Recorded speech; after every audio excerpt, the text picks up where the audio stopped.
वो सब तो होता है सर। इसके अलावा एक दो पार्टियां और हैं, INLD और JJP, उनको फुर्सत ही नहीं है खुद से ही, वो आपस में ही इतना लड़ते रहते हैं। मतलब उनका आइडियोलॉजी भी ये है कि एक दूसरे को मार ले और एक दूसरे में से एक किल हो गया तो एक सरवाइव कर जाएगा। और अभी रिसेंटली जो उन्होंने रोहतक में रैली करी, उसके बाद उन्होंने क्लियर मैसेज ये भी दिया स्टेट में कि कांग्रेस का एक ऑल्टरनेट हम है, और हम ही वो है जो भारतीय जनता पार्टी के खिलाफ आपकी नैया पार लगा सकते हैं। तो इसको आप कैसे देखते हैं, अभय चौटाला और INLD? देखो, आप ये देखिए कि मैं 1977 से पॉलिटिक्स को फॉलो कर रहा हूँ।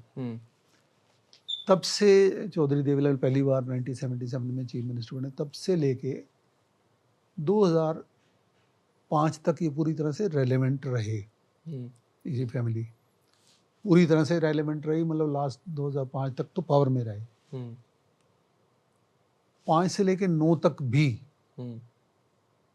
ये लग रहा था कि क्योंकि हरियाणा में एक 5 साल के बाद आमतौर पे एंटी इनकम्बेंसी से दूसरी पावर में आ जाती हैं, तो ये फिर पावर में आएंगे, लग रहा था।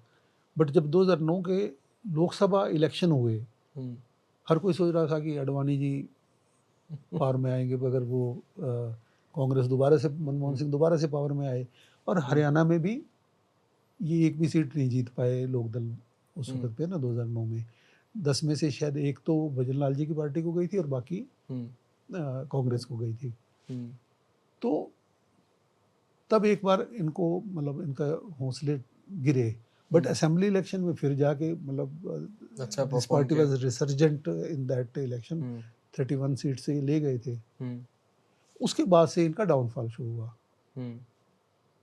बाई चांस 2014 से पहले तो उनको इम्प्रिजनमेंट ही हो गई थी।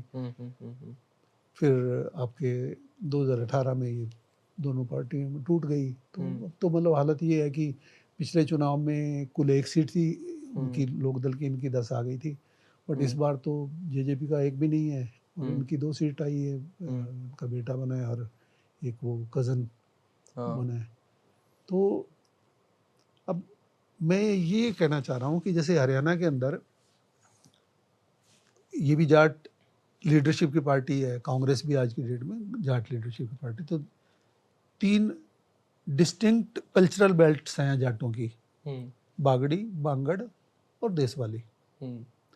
तो हुड्डा जी की जो ज़्यादातर सीटें आप पीछे देखेंगे ना, तो वो देशवाली बेल्ट से आ रही हैं, जिसके अंदर झज्जर, रोहतक और सोनीपत।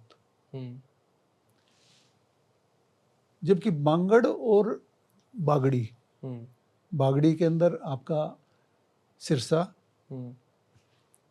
फतेहाबाद, हिसार का कुछ एरिया, फिर भिवानी, यहाँ पे चौटाला फैमिली बड़ी स्ट्रॉन्ग रही है। उसका रीज़न रहा है कि अजय चौटाला भिवानी से भी चुनाव लड़ चुके हैं, हिसार से भी लड़ चुके हैं पहले लोकसभा का। तो 18 सीटें तो वो इम्पैक्ट करती हैं पूरी। इधर से कुरुक्षेत्रा में भी इनका प्रभाव अच्छा रहा है। अभय सिंह खुद भी चुनाव लड़े हैं लोकसभा का, तो उससे कैथल वगैरह डिस्ट्रिक्ट में भी इनका जो ठीक रहा है। फिर खुद चौधरी ओम प्रकाश चौटाला जो है वो नरवाना से भी चुनाव लड़ चुके हैं, उचाना से भी लड़ चुके हैं। तो ये बांगड़ बेल्ट में भी इनका प्रभाव ठीक रहा। तो एक ज़माना था जबकि बांगड़ और बागड़ी बेल्ट में चौटाला फैमिली का प्रभाव था, बारिंग 1 और 2 सीट्स, जहाँ पे एक सीट पे वीरेंद्र सिंह फैमिली जीत जाती थी, एक से सुरजेवाला फैमिली जीत जाती थी, है ना। और कभी हाँ, या दोनों बातें, ऐसा भी रहा है कि सुरजेवाला को भी हराया उन्होंने, हारे भी हैं, हराया भी है। इसी तरह से जो ये अपना वीरेंद्र सिंह फैमिली है, इनसे दुष्यंत हारा भी है, जीता भी है, काफी बार, है ना। तो चौटाला फैमिली का बागड़ी और बांगड़ बेल्ट में पूरा प्रभाव था। मगर अब आप अगर 2024 के इलेक्शन में ध्यान देंगे तो भिवानी की एक को छोड़ के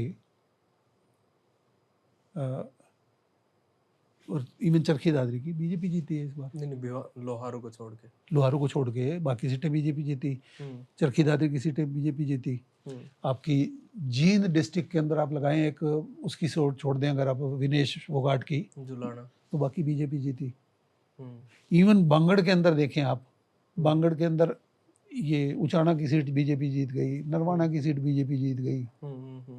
तो बीजेपी जो है ना वहाँ पे अपनी सोशल इंजीनियरिंग से अपना काम चला रही है, काम चला अच्छा कर रही है। देखो ओके। तो अब डिपेंड करता है कि वो कैसे उनको दोबारा से उन सीटों पे कैसे अपना प्रभाव दोबारा से बना पाएंगे।